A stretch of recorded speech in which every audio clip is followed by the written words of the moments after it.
तुम्ही पाहत आहात JDM लाईव्ह। ताज्या बातम्या बघण्यासाठी आत्ताच आमच्या चॅनलला सबस्क्राइब करा। भारतीय हवामान विभागाने महाराष्ट्रातील अनेक भागांसाठी पुढील 48 तास मुसळधार ते अतिमुसळधार पावसाचा इशारा दिला आहे।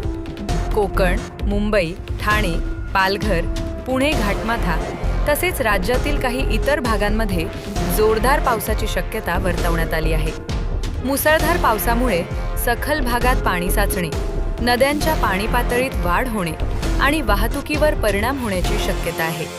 त्यामुळे नागरिकांनी अत्यावश्यक कामाशिवाय घराबाहेर पडू नये, तसेच नदी नाल्यांपासून दूर राहावे असे आवाहन प्रशासनाने केले आहे।